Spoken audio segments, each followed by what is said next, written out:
طلوع آفتاب کے بعد ابھی دوسری نماز کا ٹائم شروع تو نہیں ہوا نا، فجر کا ختم ہوا ہے، سورج نکل آیا ہے.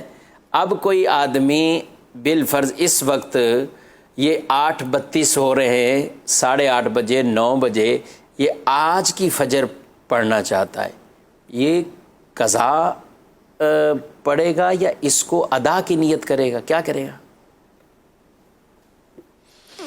دیکھیں، ہر نماز کا ایک وقت ہے.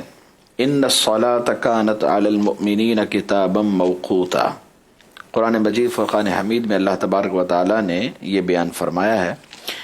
اور جیسے ہی وقت نکل جاتا ہے تو نماز پھر قضا ہو جائے گی.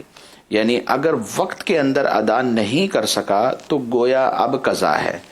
تو یہاں طلوع آفتاب جیسے ہوتا ہے، طلوع آفتاب پر نماز فجر کا وقت ختم ہو جاتا ہے، تو اب گویا ادا کا وقت ختم ہو گیا. قضا کے لیے تو پوری زندگی وقت ہے، لیکن ادا کا وقت ختم ہو گیا. اب طلوع آفتاب کے بعد جب یہ نماز ادا کریں گے جو مقررہ وقت ہوتا ہے اس کے اندر جا کر، تو پھر قضا کی نیت کریں گے.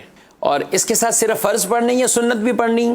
ظہر کی نماز سے پہلے جو زوال کا وقت ہوتا ہے اس سے پہلے اگر یہ ادا کرتے ہیں تو فقہا نے لکھا کہ اس صورت کے اندر 2 سنت فجر بھی ساتھ ادا کی جا سکتی ہیں. اور اگر یہ ظہر کا وقت شروع ہونے کے بعد ادا کی جائے گی تو پھر ایسی صورت کے اندر صرف فرض پڑھنے ہوں گے، پھر سنتیں نہیں. ٹھیک ہے. اچھا، سائل کہہ رہے پھر اس کی قضا کی نیت کیا ہوگی؟ دیکھیں، قضا کی نیت تو وہی ہے جو عام نمازوں میں نیت کی جاتی ہے. جیسے ظہر کی نماز میں ہم قضا کی نیت کرتے ہیں، اسی طرح فجر کی نماز میں قضا کی نیت کریں گے. 2 رکعت نماز فجر فرض قضا جو آج میرے قضا ہوئے، اگر متعین ہے تو اس کو واضح کر دیا جائے.